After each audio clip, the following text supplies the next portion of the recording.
Next dictation की speed आपकी रहेगी 90 टू 100, बिटवीन 90 टू 100। इसी की प्रैक्टिस आपकी, पहले हमने 80 से 85 के बीच की स्पीड दी थी, अब आपकी स्पीड रहेगी 90 से 100 के बीच। इसलिए तैयार हो जाओ साथियों। अगली डिक्टेशन हमारी 90 और 100 के बीच में रहेगी। Ready, start.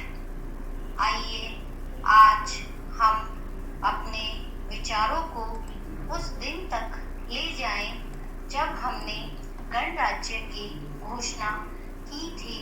अपनी विकास की योजनाओं के संबंध में हमने वास्तव में काफी प्रगति की है, परंतु क्या हम भारत के सब नागरिकों को दरिद्रता, अभाव तथा कष्ट से मुक्त करा पाए हैं? प्रकृति की शक्तियों को अपने अधीन करने और जनता के कल्याण के लिए उन्हें नियंत्रण में लाने की दिशा में भी हम आगे बढ़े हैं, किंतु हम यह नहीं भूल सकते कि कुछ महीने ही हुए हमें भारत के उत्तर पूर्वी प्रदेशों में भयानक बाढ़ का सामना करना पड़ा था, जिसके कारण यातायात के साधन छिन्न भिन्न हो गए और वहां की जनता को भारी हानि उठानी पड़ी। निसंदेह साक्षरता, प्रसार और रोगों के निराकरण के महत्वपूर्ण उपाय भी हमने सोचे हैं।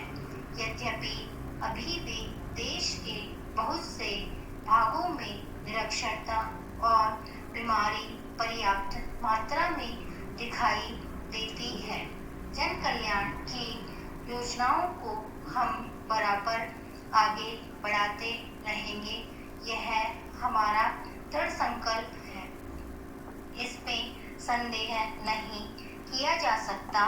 इन योजनाओं के पूरे होने के संबंध में जो प्रयास अब तक किया गया है, उससे भी हमें असंतुष्ट नहीं होना चाहिए। फिर भी जो कुछ अब तक किया जा सका है, यदि वह बहुत चमत्कारी नहीं दिखता, तो उसका कारण यह है कि अभी निर्माण कार्य जारी है और समाप्त नहीं हुआ है। राष्ट्र के निर्माण में समय की आवश्यकता होती है। आज हमारा गणराज्य दिवस है और भारत जैसे प्राचीन राष्ट्र के इतिहास में 5-7 वर्ष की अवधि एक स्वल्प काल है। आइए हम विगत वर्ष की घटनाओं पर नजर डालें और यह देखें कि विकास के कार्यों और निर्माण योजनाओं की दिशा में हम कहां तक आगे बढ़ सके हैं।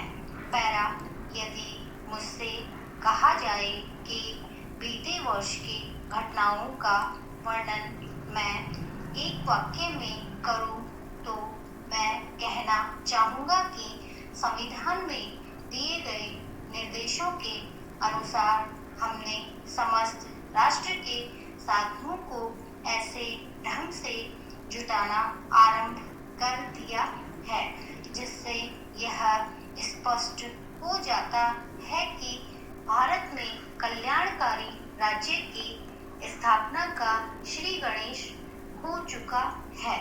पिछले वर्षों में हमने जो संकल्प और दावे किए थे, अब वे मूर्तिमान होने लगे हैं।